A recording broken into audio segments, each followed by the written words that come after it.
Unless you got a 1 million NT, my guy, I'm not leaving.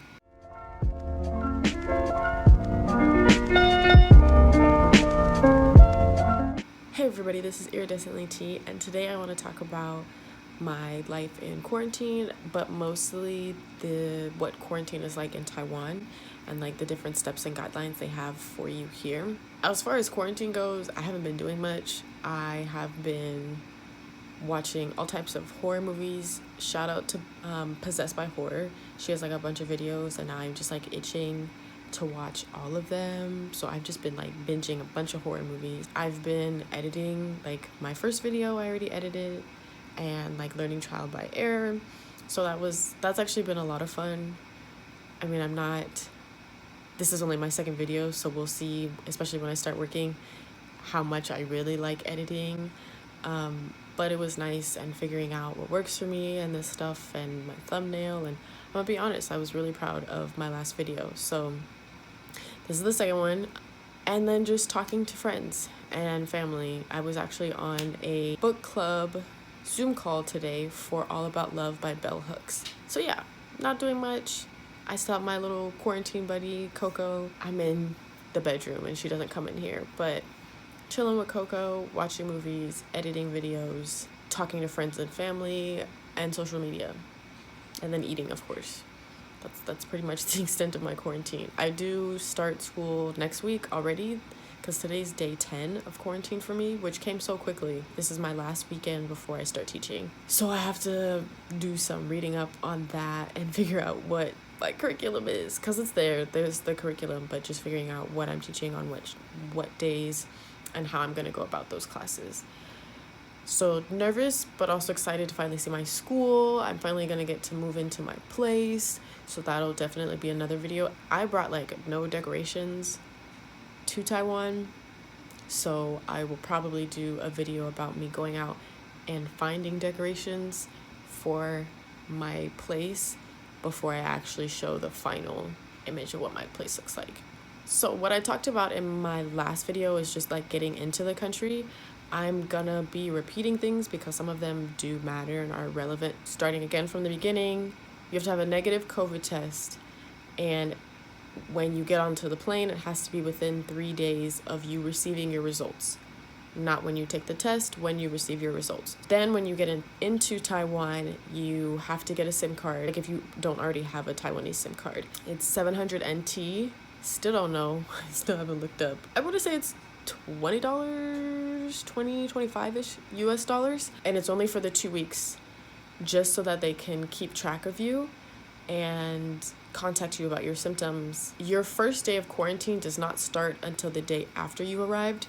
So I arrived at 5 in the morning on Wednesday, but my first day of quarantine wasn't until that Thursday. When you get your SIM card, then automatically you get sent the first link that you're sent. I did it back home, but I had to do it again because it wasn't my phone number in Taiwan, and that's what they specifically need.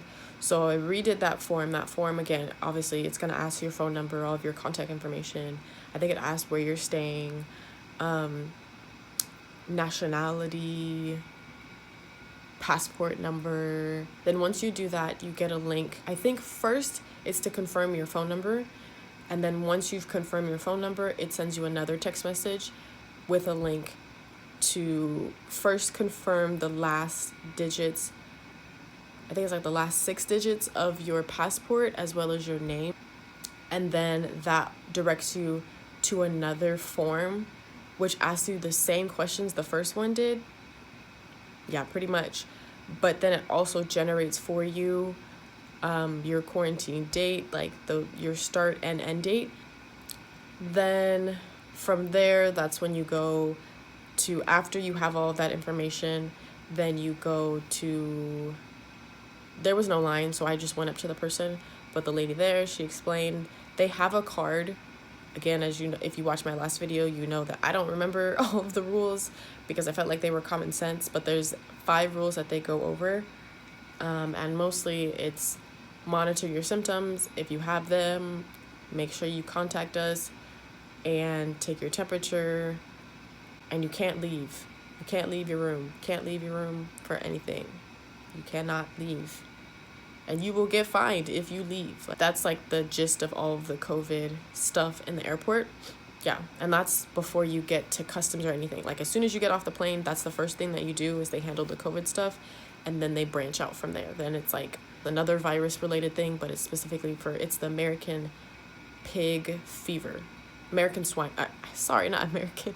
It's the African swine fever. So that's the next step, but that doesn't affect humans. It only affects pigs. And then after that, it's customs and baggage and all of that stuff. Then when I got to my place, the next day, someone rang on the doorbell. And again, I don't speak Chinese, which is so sad. I wish I did. I can't leave Taiwan until I'm conversational in Chinese. Not leaving until I got it. Because it's a dope language. It really is. But don't speak Chinese, so I'm low-key scared anytime someone comes to the door. So someone came to the door and they gave me this package. I'm gonna cover everything because it's a whole address on here. They gave me this package. On the front of it had this paper. I don't want to show it because it's gonna be hard for me to cover the personal information, but it said, "Hello, I'm the Director General of this community. This is the COVID-19 epidemic prevention package provided to you by the Chief's office. It contains masks and precautions. If you need service, you can contact the Foreign Affairs Police at this phone number," signed off by the name of the officer, which was cool and very surprising that they had all of that. So I opened up the package. It had these masks. I think there's 14. My sister hasn't been here that often, so I only really have to wear it when I'm around her. I came in with my own mask, but I think there's 14 so that you have a mask for every day, which is awesome for them to have all these. And they're like the nice medical quality masks. You have those. And then you also get 4 of these. Okay, yeah, there's no address. You get 4 of these bags.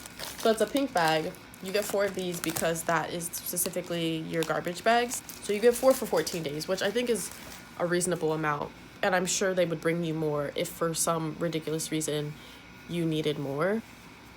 Because most of these bags, I probably would have only needed 1 if I was just here eating. But I have a whole dog here. So her going to the bathroom and everything. I definitely do not plan on being any parent.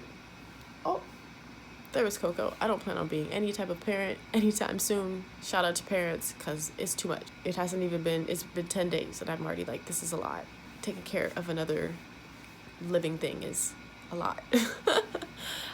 But yeah, so those are like garbage bags. Then there was, I didn't check if there's an address on here. There might be. Goodness gracious. There's this envelope that they give you. This is on the back. And that had the following papers that I'm gonna go over. And it's just a bunch of precautions just so that you know how to maneuver your life with quarantine. So the first thing is this paper. There's this front and the back. This is a frequently asked questions paper or form. The first question is, Google Translate is so clutch for Chinese. It's been a complete lifesaver. They have a function, like a live camera function, which is dope because you can just scan whatever you need a translation for and it will literally live translate whatever's there. So I've used it for all of these forms. This form has 6 questions on it, and they're just like general quarantine questions. The first question is about living with your family, what do I do now that I'm living with my family? And they give you, the main suggestions is social distance and wear your mask at all times, while you're around them. Obviously washing your hands and all of that type of stuff, so common sense stuff. The second question is about, what do I do for my 3 meals? And they advise you to get it delivered or have family and friends deliver it for you. Food has been an interesting situation because even though I get deliveries, I still have to wait for my sister to deliver them to me. Uber Eats and Food Panda are the 2 apps here that people use. Uber Eats, doesn't go to her house, like it's like just out of the range, but it does go across the street. So she always puts the corner, like even for herself, regular just living here, she puts the corner street store across the street from her as her location, and then she'll go down and pick it up from them. I can't do that, cannot leave the building, so I have to wait for her to go and pick it up from them. And then Food Panda, I don't know why it hates me, because I'll literally copy and paste her address, and then one populates and it's like, oh, it's this place, and I'm like, yes, that's the one, and then I tap it, and then it's like, where's your street address? I'm like, what are you talking about? You literally have it right there. So can't use Food Panda either. But yeah, use deliveries. The food is great here.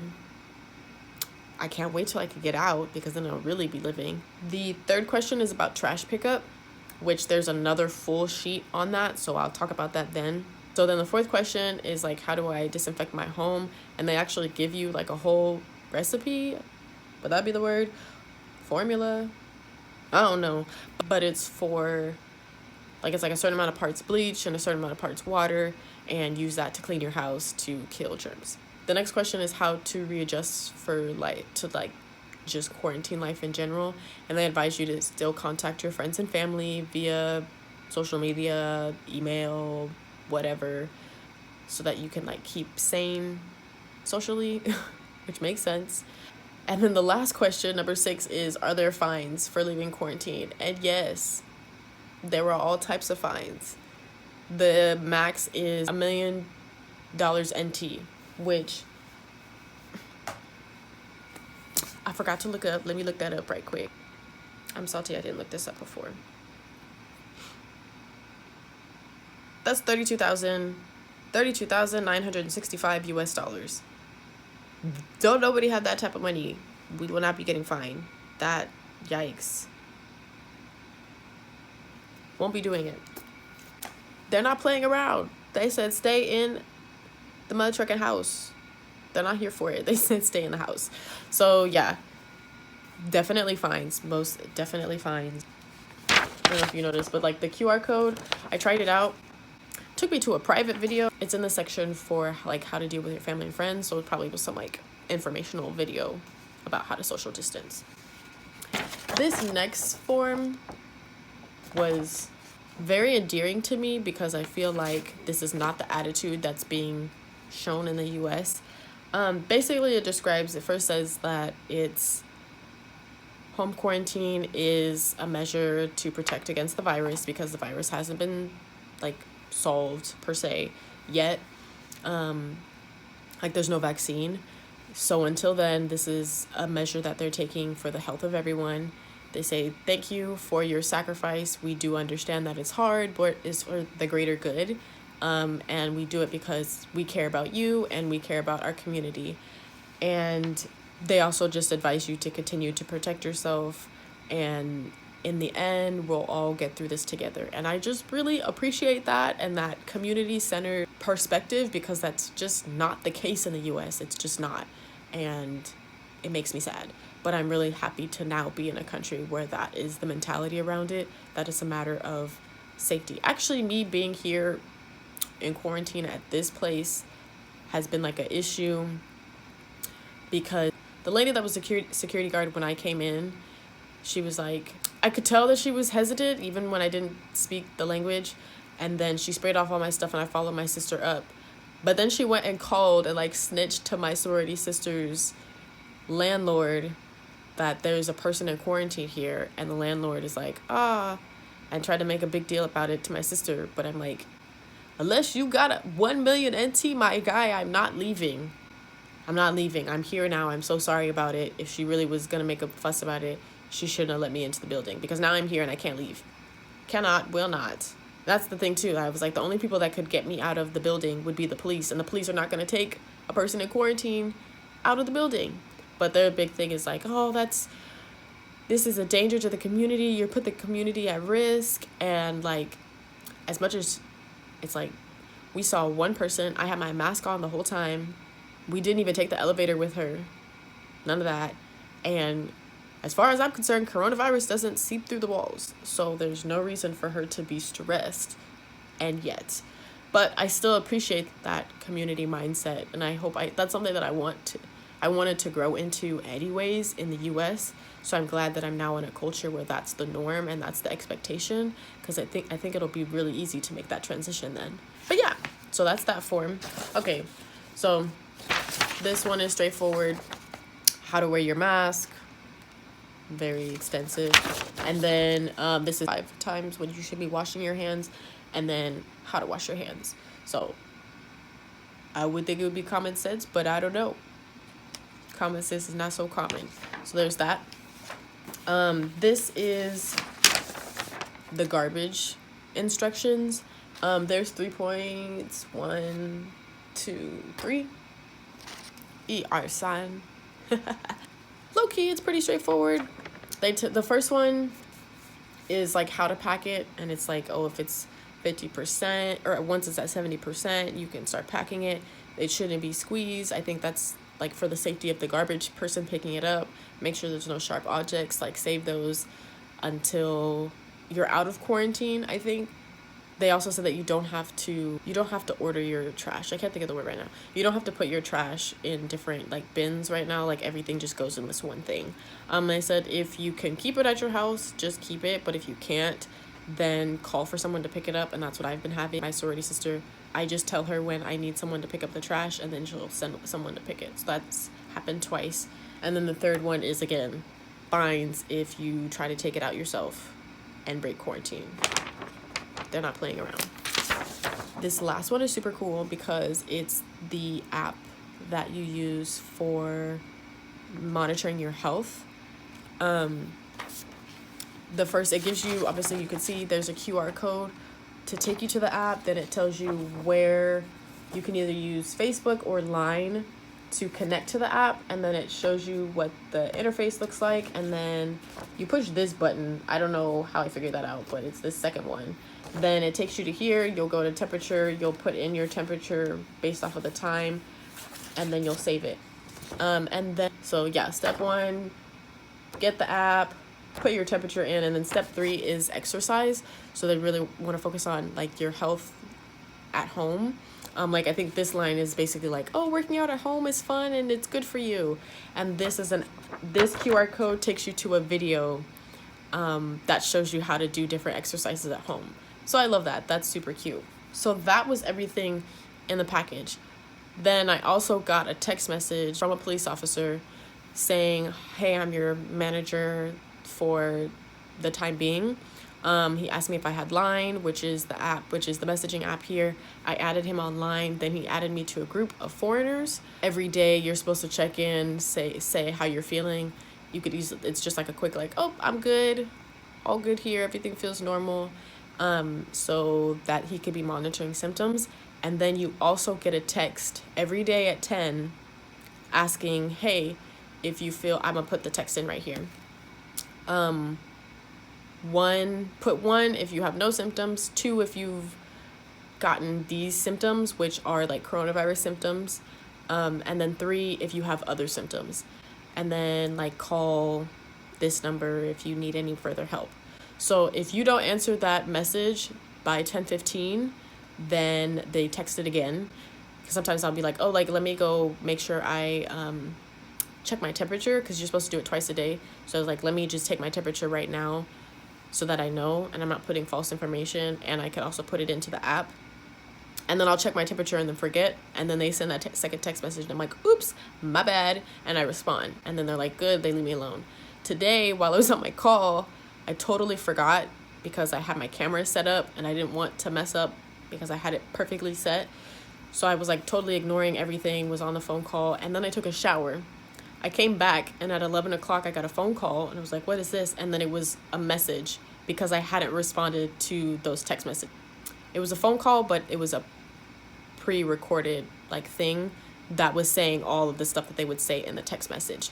And I was like, oop, my bad. And they said again, like, push this number if you're feeling blah, blah, blah. And I immediately pushed 1, and they're like, okay, thank you, blah, blah, have a great day. If you need anything else, blah. So yeah, there's like 3 daily ways to check in. So your temperature that you put into the app, the text message in the Line app or group, and then the daily phone calls as well. And it is on you that if you do start feeling symptoms, to report them and to call in. That's like your responsibility as a community member. But that's everything in regards to Taiwanese quarantine. Thanks for watching, and I'll see you in the next one.